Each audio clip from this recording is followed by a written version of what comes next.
Assalamualaikum warahmatullahi wabarakatuh. Selamat pagi. Uh, Memandangkan bila kita nak buat kelas online, mungkin ada kekangan. Jadi saya buat rakaman lebih mudah untuk kamu akses bila-bila masa. Jadi hari ni kita nak bincang tentang apa benda ni. Apa pula ni ya? Ada pula orang panggil apa?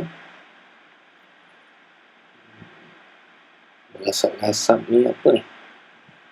Okey, cuba kita tengok. Ni orang duduk kat kubur pula. Duduk kat kubur pula. Ramai-ramai. Yang ni berasap-rasap ni apa benda pula? Amalan syirik pada kereta. Apa pula? Ada berkain kuning apa tu? Kan? Macam. Ni. Sampai ada berdulang-dulang hantar makanan apa semua kat pokok ni. Apa pula ni?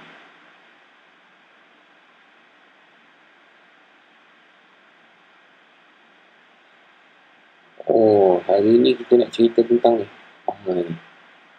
Syirik. Syirku. Syirik ni apa ya? Cikgu cuba sampaikan dalam keadaan yang sangat cara yang paling mudah. Tapi cikgu tak boleh nak pergi kepada benda lain, melainkan kita merujuk kepada buku teks. Nanti kita akan buka buku teks. Jadi sementara kamu semua pergi ambil buku teks tu, Allah mengampuni semua dosa. Kena ingat, Allah mengampuni semua dosa kecuali syirik. Ni masalah ni. Kenapa? Allah sebut dalam Al-Quran, Innallaha la yaghfiru an yushraka bihi wa yaghfiru ma duna zalika liman yasha. Dalam surah An-Nisa. Ni bukan dalam buku novel cerita. Ini dalam Al-Quran, dalam surah An-Nisa, Allah menyebutkan sesungguhnya Allah tidak akan mengampuni dosa syirik dan masih mengampuni dosa-dosa yang lain bagi siapa yang dikehendakinya. Buatlah apa dosa pun, dosa mana pun, Allah masih bagi ruang pengampunan, melainkan satu dosa, iaitu dosa syirik. Cukup Allah marah. Kerana apa? Kerana dosa syirik ini dia menyamakan Allah dengan benda lain. Tak kiralah menyamakan Allah dari sudut sifatnya ke, ataupun mengakui bahawa adanya kuasa yang lain melainkan Allah. Sebab tu saya tunjuk tadi, berasap-rasap kemian dan sebagainya, di mana ada amalan-amalan yang kalau macam tadi terang-terangan kita boleh nampak lagi benda tu memang kita nampak khurafat, syirik dan sebagainya. Tapi yang ada benda yang kita tak sedar, yang mana kita akan bincang dalam pelajaran selepas ini. Jadi kita terus kepada pelajaran kita, iaitu pelajaran yang ke-9 dalam pendidikan Islam tahun 6, iaitu jauhi syirik. Kenapa digunakan kataan yang dipilih jauhi? Kerana syirik ini jangan sesekali didekati.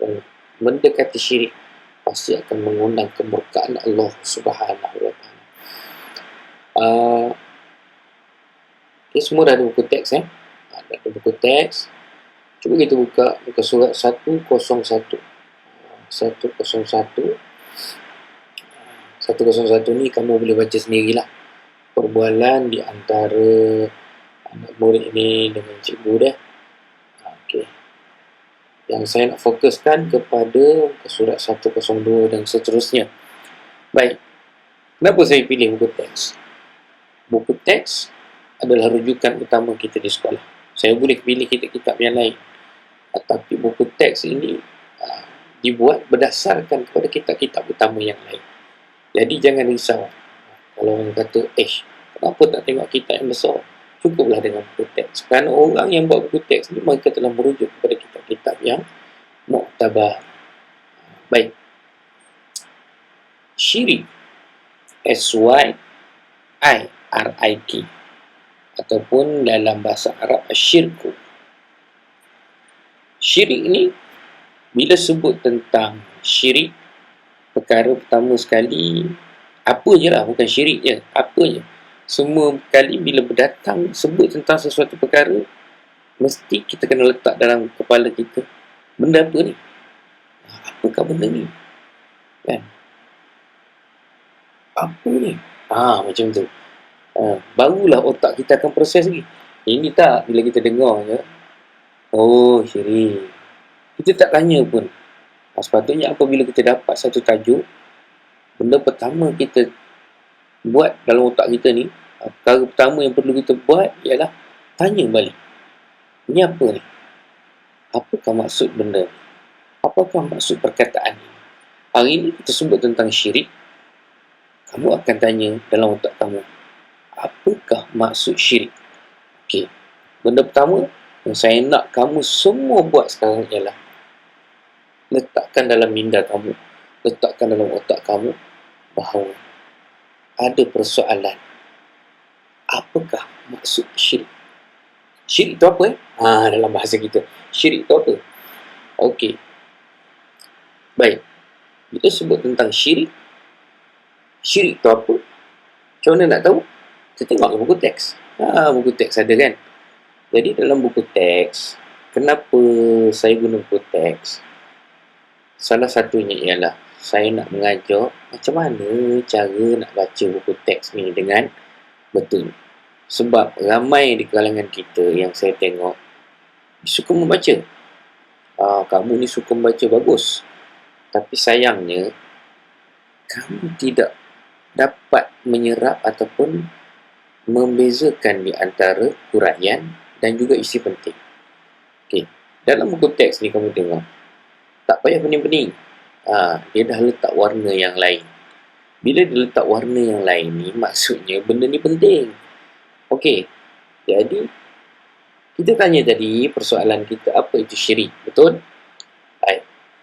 Jadi dijawab di sini, syirik ialah perbuatan menyengutukan Allah dengan sesuatu yang lain. Satu perbuatan menyengutukan Allah dengan sesuatu yang lain. Okey. Faham tak faham? Okey. Faham? Okey. Maksudnya kita menyamakan Allah dengan sesuatu yang lain. Walaupun disebut tentang perbuatan, syirik ini boleh berlaku sama ada melalui perucapan, perakuan, ataupun tingkah laku sendiri. Maksudnya apa saja yang kita buat, apa saja yang keluar daripada mulut kita, apa yang kita buat, apa yang ada dalam hati, boleh menyebabkan berlakunya syirik. Dalam hati ini kepercayaan. Okey. Baik.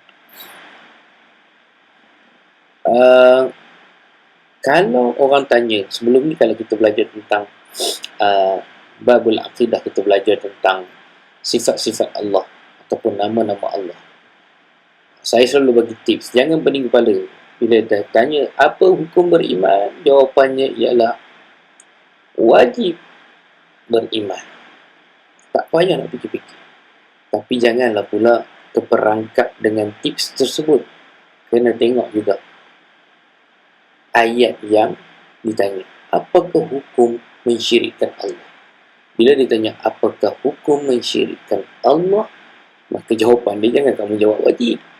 Jawapannya, dia nak tanya, kalau kita syirikkan Allah, apa hukum dia? Boleh ke tidak? Boleh ke tidak kalau kita mensyirikkan Allah? Itu soalan dia. Jawapan dia apa? Dia kata boleh. Siapa kata boleh? Jawapannya tentulah tidak boleh. Tapi dalam hukum, dalam istilah hukum ada perkataan tak boleh. Dalam istilah hukum dia ada 5 sahaja. Wajib, haram, harus, sunat, makruh. Dalam bila tak boleh, maksudnya tak boleh macam mana? Adakah tak boleh berdosa ataupun tak boleh tak berdosa? Macam mana ni sekarang ni? Rupanya tak boleh sangat-sangat. Kalau dia buat benda ni berdosa. Hukumnya apa? Haram. Jadi bila ditanya, apakah hukum mensyirikkan Allah? Jelas. Mudah kamu jawab. Hukum mensyirikkan Allah tak boleh. Haram. Orang kata, boleh ke hidup mensyirikkan Allah? Boleh ke hidup ni? Tak boleh. Haram. Itu jawapan.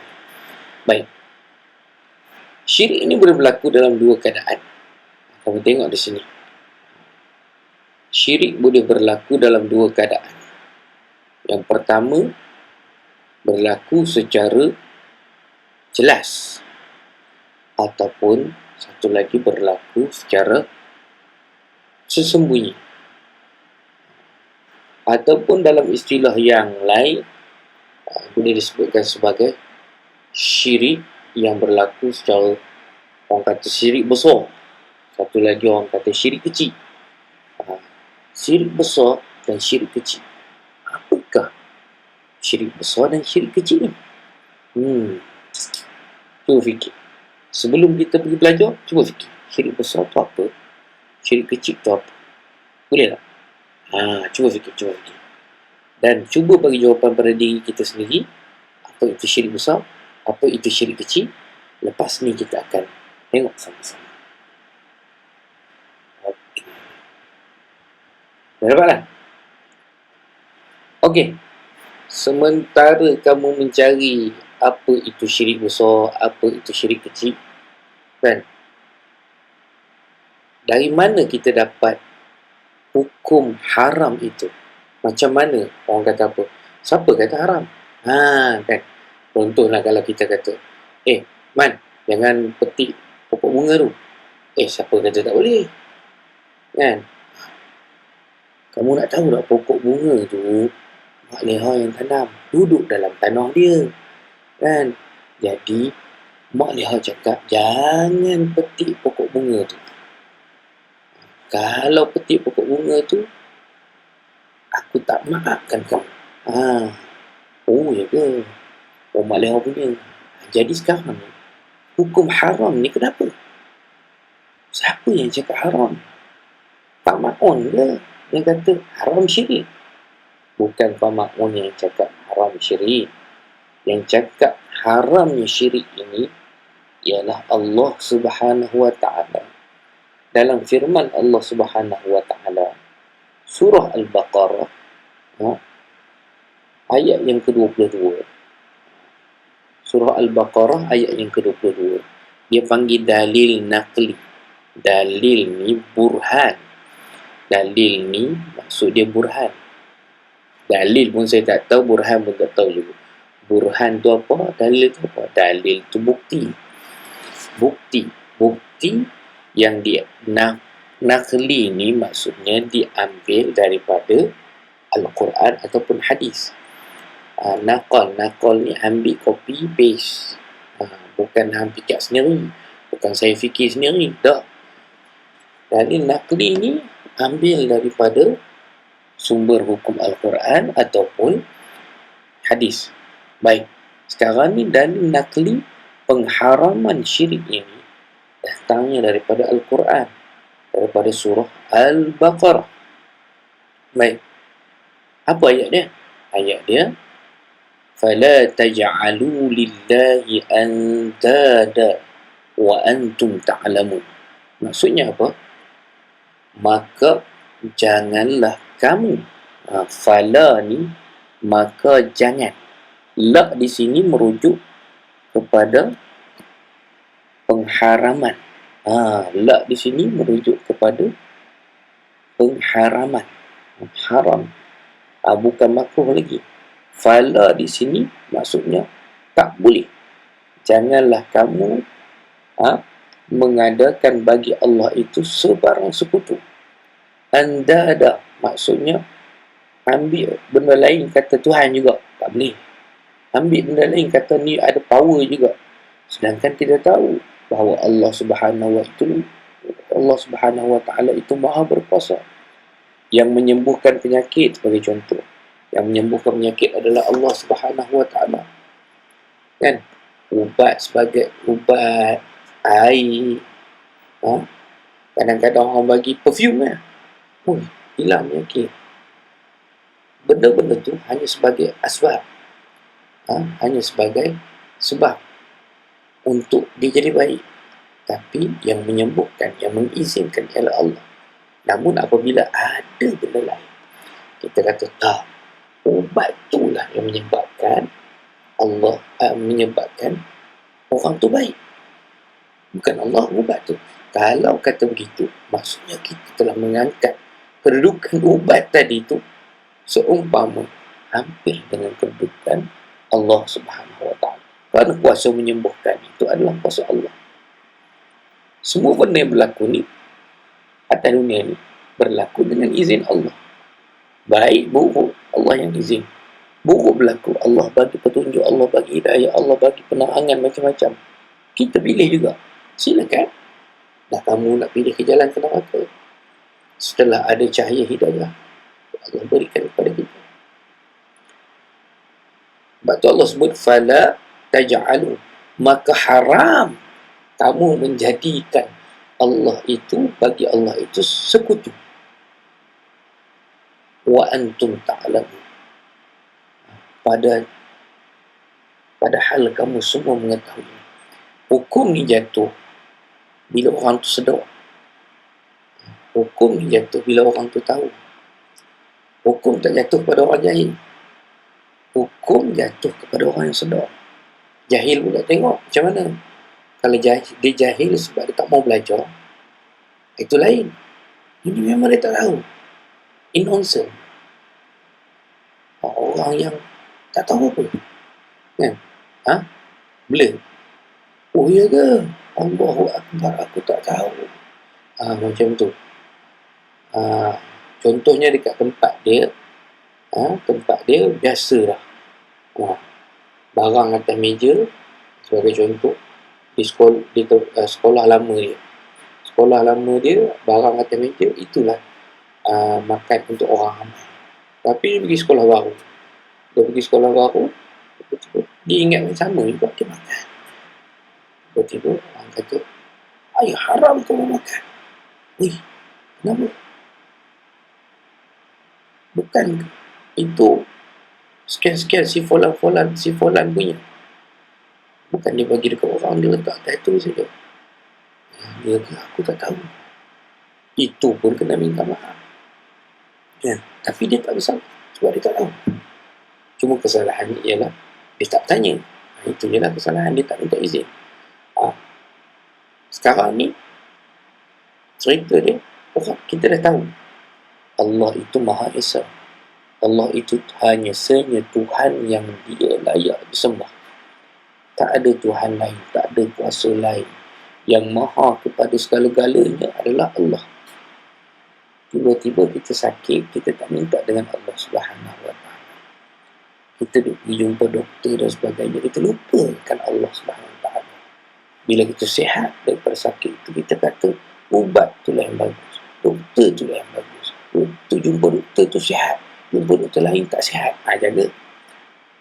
Itu yang kita akan lihat nanti dalam bagaimana perucapan-perucapan kita boleh menyebabkan terjadinya syirik. Bukan main-main, murid syirik ni Allah tak ampun. Sekarang kita dah tahu. Jadi berjaga-jaga. Baik, sebut tentang syirik jali dan syirik khafi tadi. Syirik yang besar, syirik yang kecil. Okay. Apa yang kamu faham? Jap. Abang. Apa dia? Syirik besar tu dia apa? Dia percaya adanya Tuhan lain. Betul. Syirik besar maksudnya dia mempercayai bahawa adanya kuasa lain, adanya Tuhan lain. Saya terang-terang melainkan Allah. Itu syirik besar. Syirik kecilnya pula. Syirik kecilnya macam mana? Perkara-perkara yang kita rasa macam, paling mudah sekali kita rasa macam biasa. Benda-benda yang kecil. Tapi sebenarnya dia boleh merosakkan akidah. Apabila kita bergantung dengan benda lain selain daripada Allah Subhanahu Wa Taala. Baik. Apa contoh syirik besar? Dia ada kat sini. Kalau kita nak baca sini, syirik jali ialah mempercayai atau mengaku bahawa adanya Tuhan lain selain Allah atau menyembah selain Allah yang esa. Syirik jali dikenali juga dengan syirik besar. Poin dekat mana? Syirik jali, apa dia? Percaya adanya Tuhan lain selain Allah. Ini poin utama dia. Percaya adanya Tuhan lain selain Allah. Dikenali juga sebagai syirik besar, syirik yang terang, jelas. Apa contoh dia? Bila kita kata kita tahu tentang maksud dia, mesti kita nak tahu contoh. Contohnya apa? Contohnya ialah keadaan yang membawa seorang kepada syirik jali. Apa dia?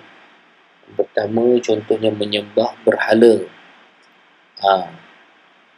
Macam amalan masyarakat jahiliah ataupun amalan agama-agama tertentu yang menyembah berhala, yang menjadikan patung. Patung. Tak kira lah patung ke, tiba-tiba dia ambil benda ni. Dia kata ni Tuhan, dia sembah benda ni. Bila dia sembah benda ni, maknanya dia adalah menyekutukan Allah. Dia telah syirik. Bila syirik ni murtad, keluar daripada Islam. Kemudian dia menjadikan matahari sebagai contoh. Kata matahari power, orang semua tak boleh lawan matahari, jadi matahari itu Tuhan, dia kata. Jadi kalau dia kata macam tu, maka syirik besar, syirik jali, jatuh akidahnya, gugur akidahnya. Bila gugur akidahnya, maka tadi apa kesan gugur akidah? Baik, dengar sini. Asyhadu an la ilaha illallah. Betul? Kita bersaksi bahawa tiada Tuhan melainkan Allah. Maka kita pegang, tak ada Tuhan melainkan Allah. Okay. Itu syarat pertama sekali untuk menjadi orang Islam. Betul? Okey. Jadi, kalaulah kita percaya adanya Tuhan lain selain Allah, maka terlerailah ikat pegangan tadi. Maka jadi orang Islam tak lagi? Tak jadi orang Islam. Bila tak jadi orang Islam, ada syurga ke? Sudah tentulah jauhnya syurga daripada kita. Baik. Banyaklah contoh-contoh yang lain macam disebutkan kat situ. Bulan, minta tolong, minta doa selain daripada Allah. Tiba-tiba, wahai apa? Wahai awan, kau tolonglah aku. Tiba-tiba dengan awan pula. Awan yang menjadi makhluk Allah Subhanahu Wa Taala itu diminta tolongnya. Sedangkan awan itu Allah yang ciptakan. Dia minta tolong dengan awan pula. Sebab apa? Dia kata, aku percaya bahawa awan itu Tuhan ada kuasa. Dia tak kata Tuhan pun. Dia kata, ada kuasa. Sebab tengok kat mana-mana pun ada awan. Dia percaya macam tu. Lepas tu dia minta tolong dengan awan. Maka jatuhlah, gugurlah akidahnya sebagai seorang Islam. Pegangan dia sebagai seorang Islam hancur lebur. Ya. Okey, baik. Syirik jali pula apa? Cuba fikir sikit, kejap. Syirik jali tu apa? Satu. Dah. Jumpa dah syirik jali tu apa? Tak tahu. Yang kita cerita tadi, syirik jali lah. Syirik yang besar. Syirik yang secara terang-terang kita mengakui bahawa ada Tuhan yang lain, percaya bahawa ada Tuhan yang lain, kuasa yang lain. Itu syirik jali. Baru pusing sikit soalan. Dah pening, ya? Baik. Apakah akibat apabila kita ini melakukan syirik jali? Alhamdulillah lah, bukan kita. Apabila seseorang itu melakukan syirik jali, dia percaya bahawa ada kuasa lain, dia percaya ada Tuhan yang lain. Apa jadi? Yang pertama sekali, merosakkan akidah. Akidah dia akan musnah, rosak. Yang kedua apa? Bila kita percaya bahawa Allah itu paling kuat, kita bergantung dengan Allah. Allah itu maha berkuasa, maka kita bergantung dengan Allah. Tapi bila kita percaya dengan benda lain, hilanglah kebergantungan kita kepada Allah.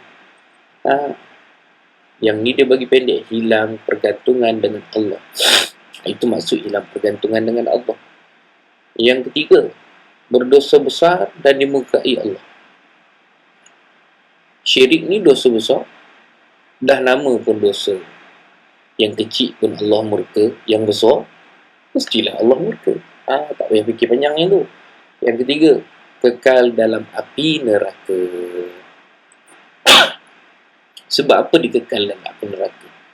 Sedangkan kamu pernah dengar kan, orang yang dia mati sebagai orang Islam, duduk dalam neraka pun nanti dia akan masuk syurga juga. Cuma dia ada tanda bekas ahli neraka. Dia ada cop bekas ahli neraka.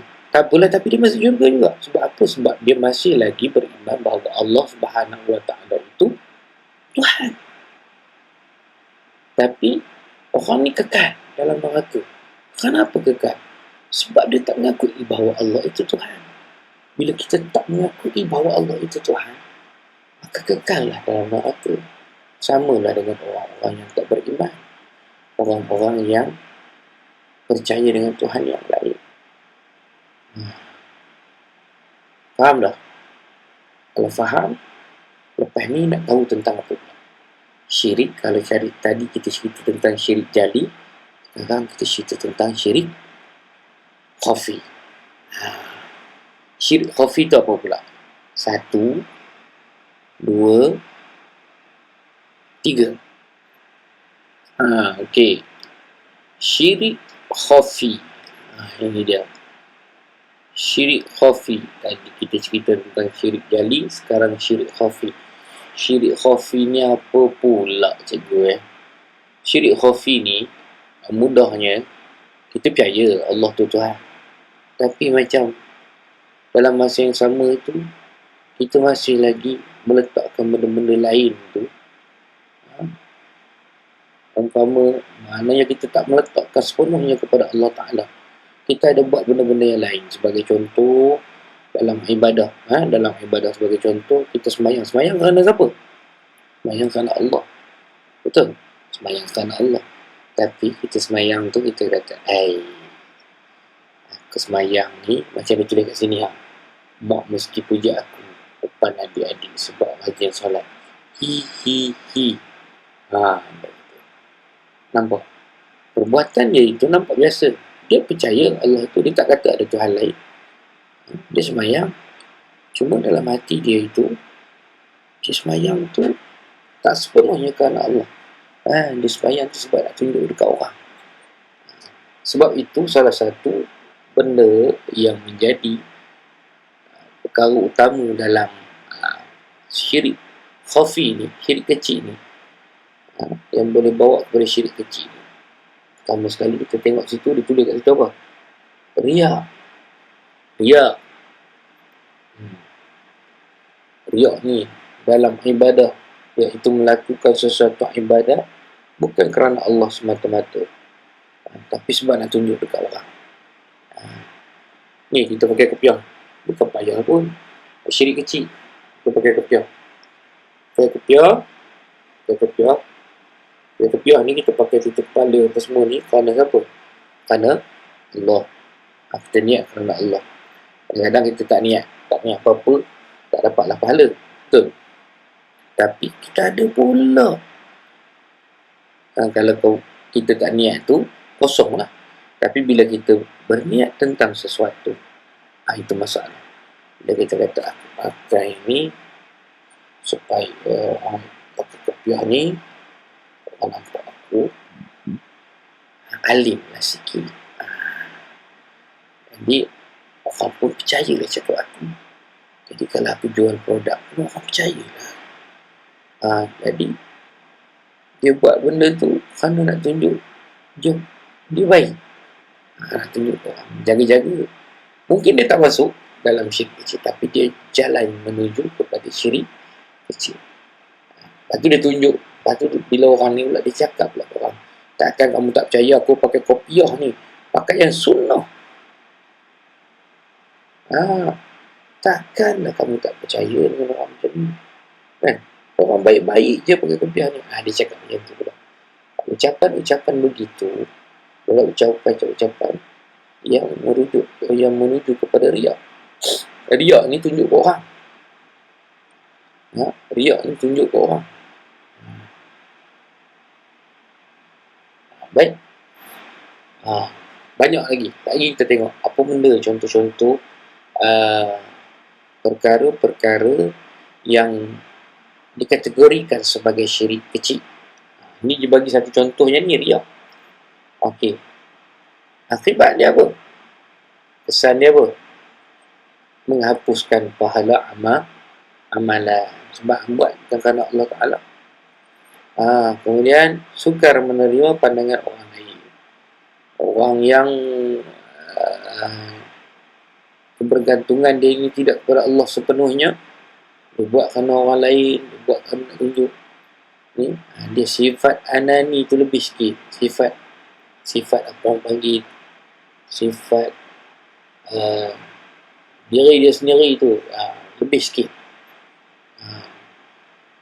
Jadi kemudian menimbulkan permusuhan, kemudian dibenci masyarakat, mudah berputus asa. Maksudnya bila kita tak ikhlas, poin dia sini, poin dia tak ikhlas dalam melakukan ibadah pun. Dalam ibadah yang memang khusus kerana Allah Ta'ala. Macam tadi contoh-contoh yang kopiah tadi tu, jalan-jalan dia menuju kepada benda tu. Ini ibadah tu terang, macam semayang, puasa buat kerana Allah, puasa kerana orang, semayang kerana orang, bayar zakat kerana orang, pergi haji pun sebab nak dapat kata haji, nanti balik. Kenapa pergi haji ni? Nanti balik, nanti orang panggil lah aku haji. Itu pelik orang kita ni kadang-kadang. Yang pakai haji ni, yang pakai nama haji kat depan ni, orang kita je, orang Nusantara. Kalau orang Arab dia tak pakai nama haji kat depan tu. Apa tak ada kamu jumpa orang Arab nama haji? Tak ada. Tak ada. Dia orang Arab kalau panggil orang Malaysia, antara panggilan yang mereka panggil ialah ya Haji. Dia panggil haji. Orang kita panggil ayah haji, mak haji, tok haji, macam-macam. Kalau nak cerita pasal haji ni tak habis, kan? Cukup setakat tu dulu. Okey. Dapat ke tak? Syirik khafi. Syirik khafi. Lepas ni kita tengok apa contoh-contoh yang lain. Ni contoh-contoh yang lain. Sebenarnya dia adik-beradik itu. Syirik kecil ni adik-beradik itu. Apa dia? Riak. Tadi sebut pasal riak. Riak dalam ibadah. Riak ni kita memperlihatkan ibadah dengan niat kita nak mendapatkan perhatian, pujian manusia dan sebagainya. Tak sepenuhnya kerana Allah Ta'ala. Kemudian takabur. Takabur ni dia beradik riak, tapi besar lagi daripada riak. Iaitu apa? Dia dah bukan setakat tunjuk kat orang. Dia membangga diri pula, sombong pula. Kau tak semayang. Kau ahli neraka. Aku semayang. Kau ahli syurga. Amboi, sombong nombak. Dia tak sedar. Kamu sedar bahawa sifat takabur, riak. Dan satu lagi ujub. Ujub ni apa pula? Ujub ni perasaan. Perasaan kagum dengan diri sendiri. Tadi dia sebut bila niat tadi tu diterjemahkan, maka dia jadi takabur. Jadi perasaan lebih sangat. Ini baik. Ini tu jahat. Aku ni ahli syurga. Lepas tu ahli neraka. Perasaan dia, ni aku buat benda ni, orang sayang aku. Orang sayang dekat aku lah, aku buat benda ni. Lepas tu orang lain mesti tak kenal kan. Sebab mesti dia orang pilih aku jadi ketua sebab apa aku ni bagus.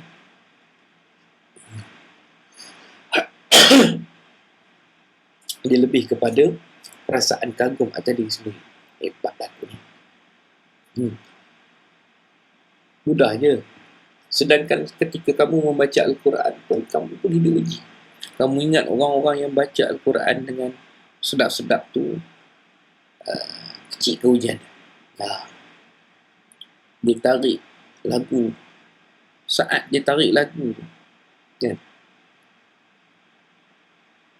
Macam-macam lagu lah dia tarik kan. Kita Allah, sedap. Meramang. Kita meramang. Dia diuji. Nanti akan ada bisikan. Baru break. Tengok tu, habis semua orang tercengang kamu tarik tu. Suara sedap benar. Sedap betul suara aku. Dia akan datang perasaan ujub dalam diri. Rasa diri hebat. Terpesona dengan kehebatan diri sendiri. Benda ni, semua ni akan membawa kita kepada syirik kecil.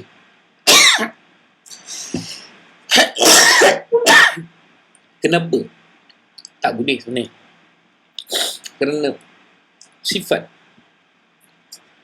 akbar, maha besar, adalah milik Allah Subhanahu wa ta'ala, bukan milik manusia. Kenapa syaitan izqal, ketika mana Allah perintahkan,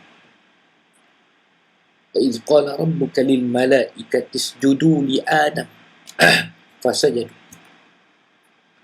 Bila Allah perintahkan untuk semua malaikat, makhluk yang ada ketika itu, untuk sujud kepada Nabi Adam, semua sujud, illa iblis, kecuali iblis. Kecuali iblis, bapak setan ni. Iblis aba wastakbar, engkau nyombong lagi. Nyombong macam mana? Iblis sombong macam mana? Iblis kata, dia ni buat pada tanah, aku buat pada api. Aku lagi mulia pada dia. Siapa aku nak kena sujud kat dia?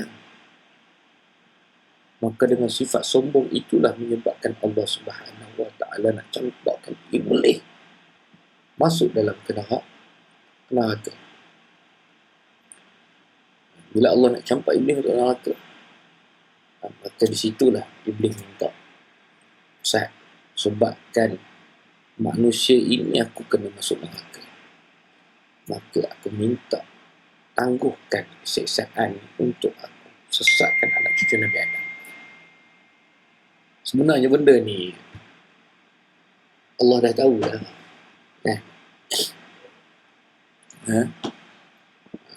Bukan kata di luar perancangan Allah. Allah tahu dah. Allah yang ciptakan iblis. Iblis ni antara golongan makhluk jin yang paling cerdik, paling hebat.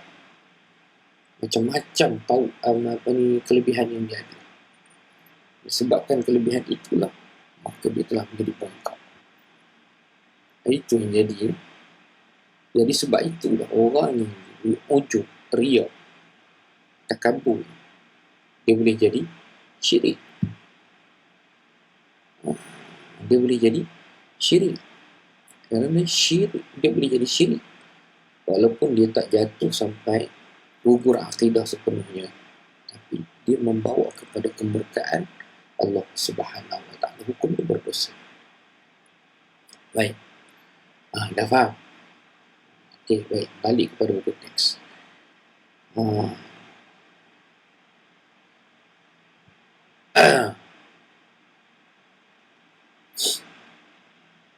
Ada soalan sebelum kita pergi kepada uraian. Ini cerita tentang bagaimana akidah Nabi Muhammad SAW ini cuba diuji, dan Nabi tunjukkan contoh kepada kita bagaimana akidah seorang Muslim itu perlu diperlihatkan kepada orang. Macam mana kita nak beramal dengan akidah seorang Muslim. Amal, maksudnya amal, akidah ni kena amal. Pegangan yang perlu kita amalkan, kepercayaan yang perlu kita amalkan. Maksudnya kalau kita kata Allah itu Esa, Allah itu Tuhan yang satu, dalam hati kita kata Tuhan yang satu. Orang kata ada Tuhan lain, dekat mulut kita tak boleh kata ada Tuhan lain. Tak boleh.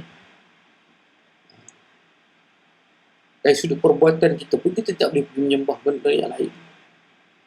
Kenapa? Kerana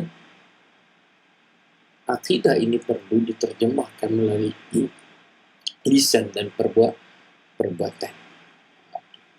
Baik. Siapa-siapa yang nak ke tandas ke apa tu, boleh pergi berehat dulu.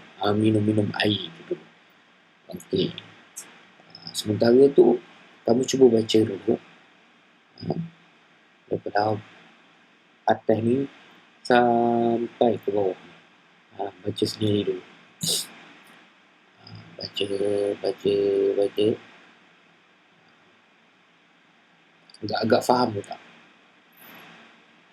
Okay. Lepas ni kita akan bagi tahu daripada peristiwa ni apa yang kita boleh rumuskan. Baik, selamat kembali dalam celoteh cikgu cabut berkenaan dengan syirik malam ni. Bukan malam ni, pagi lah, pukul 1.20. Okey. Tadi cerita pasal apa? Cerita tentang orang Quraisy. Dia rasa dia cerdik dah. Dia kata, apa kata kita tawar dekat Nabi ni, kita saling tukar-tukar. Dia perlu agama kita setahun, kita perlu agama dia setahun. Jadi fair and square. Dia ingat pegangan ni, kepercayaan tu macam beli emas, boleh jual beli barang. Tak, kepercayaan ni dia macam prinsip, dia lebih besar daripada prinsip. Akidah ni lebih besar daripada prinsip. Orang yang berakidah dia ada prinsip. Okay.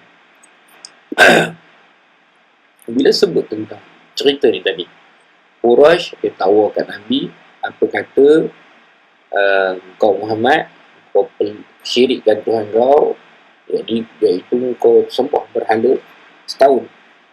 Lepas pada tu kami pula peluk Islam.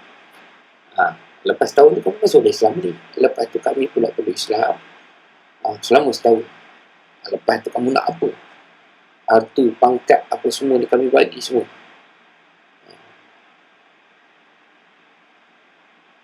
Sampai kan dia punya tawaran tu, Nabi pun sebut, aku berlindung dengan Allah Subhanahu wa taala daripada mensyirikkan Allah dengan yang lain. Lepas tu Allah pun turunkanlah ayat ni, surah Al-Kafirun, bagi tahu, nak jawab balik ni. Ni perangai orang Quraisy ni.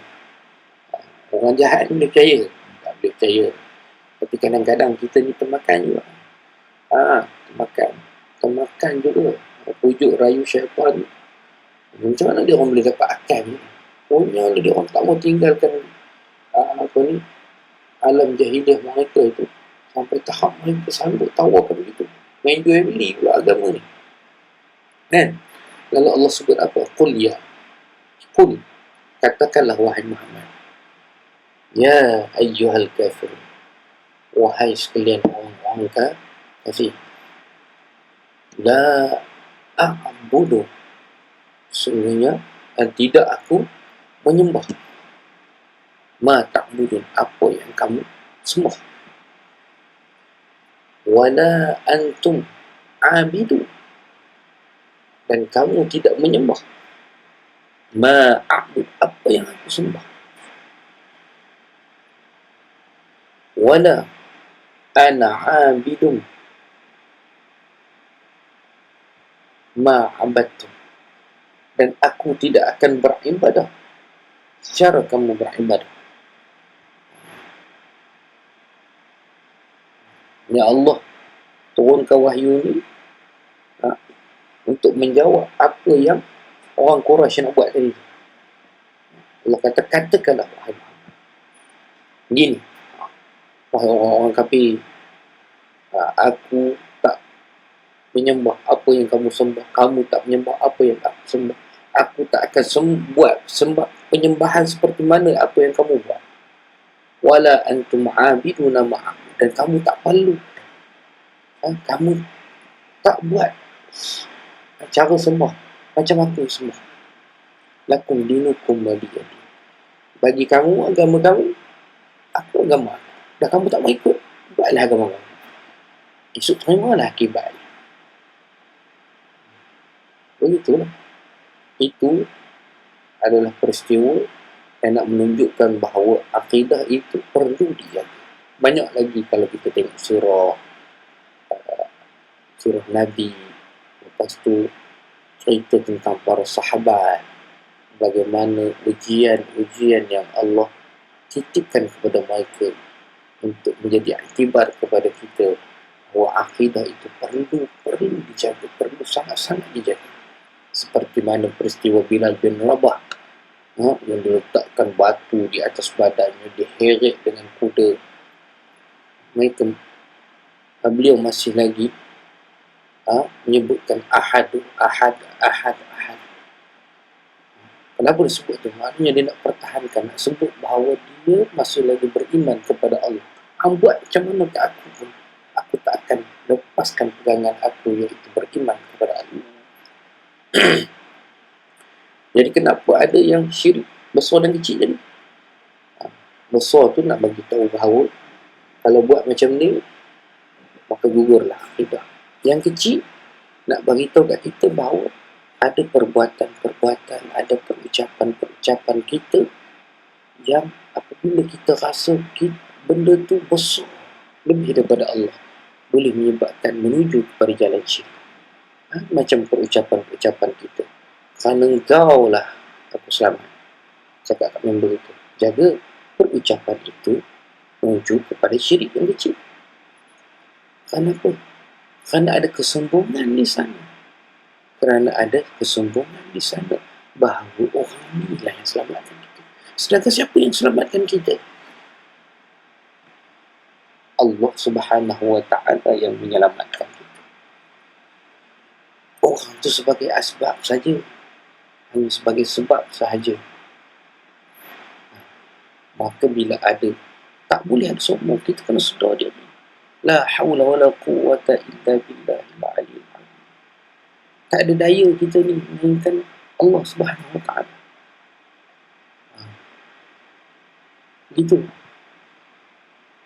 Namun kita tidak diajar untuk serah. Kita kena berserah diri je, pasrah je, tak. Kita kena berusaha. Itu dalam bab qada dan qadar. Ulasan dia panjang. Nasihat saya belajarlah, jangan berhenti belajar. Walaupun dah tua bangka, belajarlah, jangan berhenti belajar. InsyaAllah kita akan dapat menjawab persoalan-persoalan yang sentiasa ditimbulkan oleh syaitan untuk mengelirukan kita. Baik, di sini kalau kamu tengok, di sini dia nak cuba mengukuhkan kita punya pengetahuan melalui, kamu tengoklah sini, kamu boleh tengok hasilkan risalah bahaya syirik. Tengok, dia buat risalah, tak payahlah buat. Tapi kalau kamu rasa nak buat, kamu boleh buat. Tapi tak payahlah letak ayat Quran yang penuh ni. Kamu letak maksud ayat cukup lah, kan? Kamu hidup kat kampung-kampung, sebarkan kat taman kamu tu berkenaan dengan syirik. Apa maksud syirik? Apa contoh-contoh perbuatan syirik? Kalau percaya bomoh tu, syirik kecil ke syirik besar? Soalan saya, percaya bomoh syirik kecil, syirik besar? Minta tolong dengan bomoh, boleh jatuh syirik besar. Sebab kita percaya bahawa adanya kuasa yang lain. Syirik kecil ni kecil lah, kecil, tak nampak. Benda yang kita rasa macam alah, ucapan tadi pun kira juga. Kira, walaupun hanya sekadar ucapan. Sebab itu kita diajarkan untuk sentiasa bagaimana untuk mengelakkan diri kita daripada terjerumus ke dalam syirik kecil. Bagaimana? Tunggu selepas. Okey. Macam mana cara untuk kita mengelakkan daripada kita ini terjerumus ke dalam syirik yang kecil? Sentiasalah kita melafazkan lafaz-lafaz ini. Sebenarnya lafaz ini bukan asing kepada kita. Alhamdulillah. Sebab itu kalau dalam kelas saya selalu suruh kamu sebutkan dulu perkataan Alhamdulillah, betul tak? Selepas habis belajar, kita nak keluar, kita sebut Alhamdulillah. Tujuannya untuk apa? Tujuannya untuk mengingatkan saya dan juga mengingatkan kamu bahawa kalau tadi kita dapat belajar dengan baik, kalau tadi saya dapat menyampaikan dengan baik, semuanya daripada Allah. Semuanya adalah kuasa Allah, bukan sebab engkau yang hebat, bukan sebab engkau cerdik sangat. Semuanya kerana izin Allah. Maka kita kena ucapkan Alhamdulillah. Bila ada Alhamdulillah, kita syukur. Jadi sombong tak? Ada riak tak? Tak ada riak. Ataupun biiznillah. Macam mana boleh tak? Cakap biiznillah, dengan izin Allah. InsyaAllah benda ni boleh buat. Ataupun disebut Masya Allah. Ataupun disebut bitaufiq wan najah. Semoga dapat taufik dan kejayaan. Kita tak terus pergi kepada membesarkan manusia. Kita meletakkan Tuhan itu lebih awal daripada segala-galanya.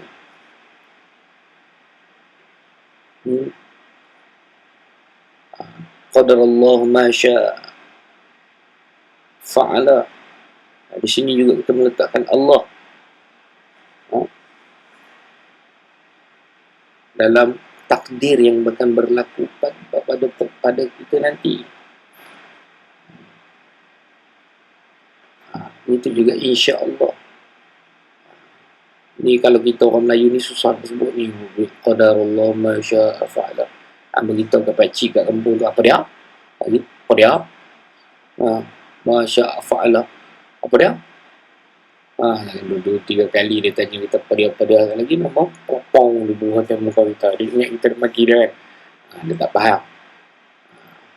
Cukuplah sekadar apa benda yang mudah untuk semua orang faham. Alhamdulillah. Ya.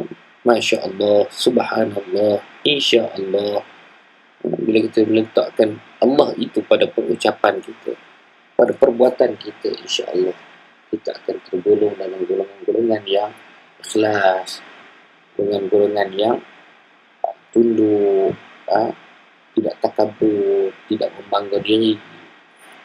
Paling tips paling penting sekali, paling mudah sekali, sebut Bismillahirrahmanirrahim. Nak buat apa-apa? Bismillahirrahmanirrahim. Buat itu kerana Allah Subhanahu wa ta'ala.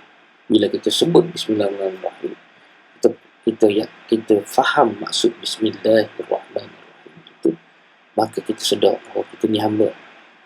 Aku nak buat sesuatu mesti dengan pertolongan Allah Subhanahu wa ta'ala, dengan rahmat Allah Subhanahu Ya Allah tolong aku, ya Allah. Nak tembak, penembak tepat pun baca bismillah, walaupun kita ini diberikan kehebatan oleh Allah Subhanahu Wa Taala boleh tembak tepat. Kita ada mata yang tajam, kita ada daya pernafasan yang baik, kita ada ketenangan, kita boleh tembak tepat. Tapi kita letakkan Bismillahirrahmanirrahim. Kerana Allah Subhanahu Wa Taala boleh menghidupkan dan mematikan. Ini kan pula kalau peluru tadi Allah boleh alihkan sikit saja. Itulah yang berlaku pada kalau macam tahun lepas tu ada peristiwa komando tertembak mati dalam latihan. Sedangkan mereka ini pakar. Kenapa? Kerana qadar Allah Subhanahu Wa Taala. Allah nak tunjukkan kekuasaan Allah Subhanahu Wa Taala.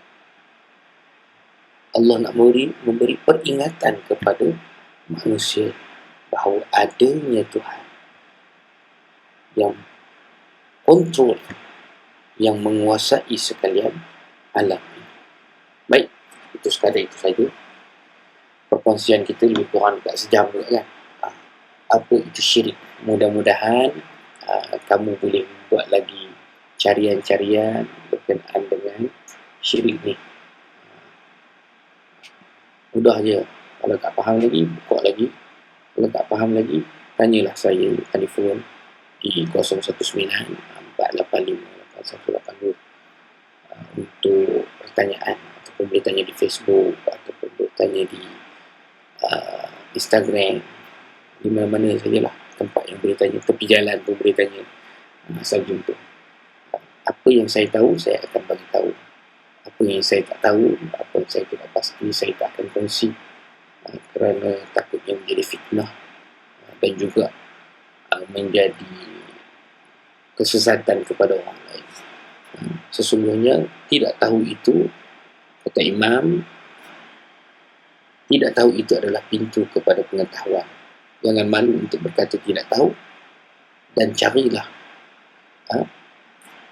ilmu daripada apa yang kita tidak tahu tersebut. Jangan kata kita tak tahu, kata kita tak tahu ya dah.